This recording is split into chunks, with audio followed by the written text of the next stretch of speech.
big restoration project. We pulled together a team of conservators to work on this painting.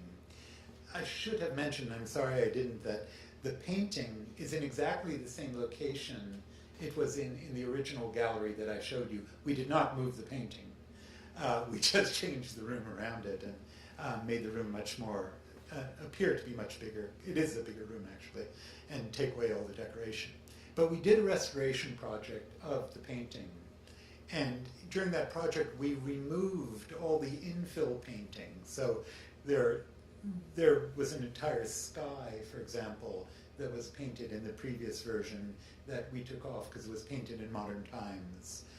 If you look at the head of this bodhisattva, you'll see the original square very clearly marked of where the original painting is, and the rest we had to remove. And that's why some things look a little bit jarring and squarish, because they were the original. We had to take out the rest of it.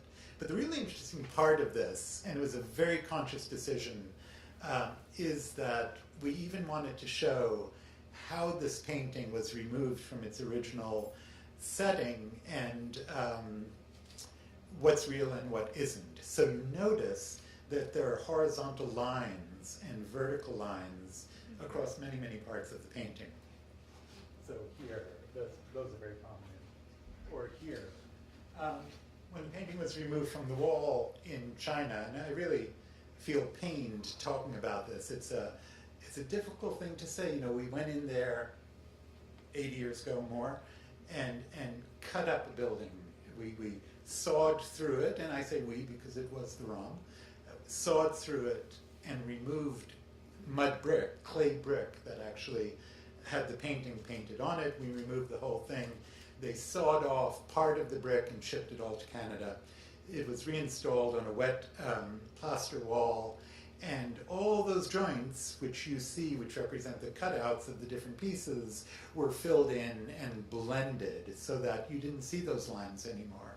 So our very conscious decision was to reveal those lines. We felt, you know, we wanted to show what was real and what wasn't, because truly we're presenting this as a work of art, and we wanted people to understand what was original and what wasn't. And so, at the risk of making the painting less fluid, we emphasized those lines in there.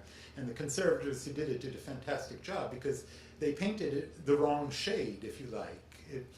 It's like asking a singer to sing off key. It's hard to do, you know. So they would select the right color and then change it a little bit so that you could see it. So there is this huge transition in how we've treated this in the modern installation. And we do provide context for this, which is different than the context Deepali chose to give in her gallery. And here we do talk a lot about Buddhism and Buddhism coming to China, and we do try to contextualize the painting in a very historical way, very matter of fact, very historical. We've erased the word religion from this as well, but in a different way. We've erased the devotional part of it, and we give you the historical and contextual part.